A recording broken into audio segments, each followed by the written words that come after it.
i és que és ràpid, a més, per tant, en moltes ocasions l'única manera de parar-lo és fent-li falta, no? El que passa que una cosa és fer-li falta i l'altra cosa és ja quan hi ha hagut un parell de jugades que eren de targeta.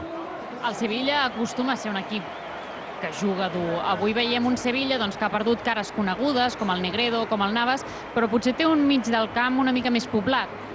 Sí, bueno, ells han vingut aquí amb molt de respecte, volent dominar una mica al mig del camp, intentar dominar una mica, fer 7, 8, 9 passes, cosa que en poques ocasions aconsegueixen, perquè a nivell ofensiu tenen molt poques possibilitats, no?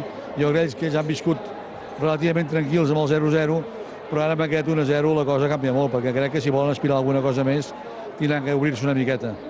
Dimecres juguem contra l'Ajax a la Champions i avui t'has trobat amb un bon amic aquí a la llotja de l'Estadi. Sí, estic aquí amb el Toni Bruins, dic que ja vens a espiar, a mirar com juga, diu no, ja us tinc super espiats, el que passa que nosaltres, diu, juguem bé, diu, però som un equip jove i per tant ho veiem molt difícil, no el poder guanyar, però bueno, jo crec que pot ser un partit bonic perquè l'Ajax vindrà a jugar i deixar jugar i per tant serà un partit més obert que el d'avui.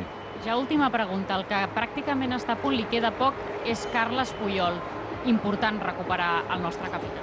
Sí, perquè el tinc a darrere, precisament aquí a la llotja, li he preguntat i em diu que ja està entrenant pràcticament al grup i per tant jo crec que al moment que tothom sàpiga que podem comptar amb ell, la gent estarà molt més tranquil·la. Carles, moltes gràcies. A vosaltres. Doncs, companys, tornarem a la llotja al final del partit. Perfecte, gràcies Míriam. I la imatge que esteu veient des de fa una estoneta en directe, des de la mateixa gespa de l'estadi, és l'entrega que fa el conjunt d'handbol, l'oferiment que fa el Barça d'handbol al públic avui assistent a l'estadi d'aquestes dues copes ja aconseguides.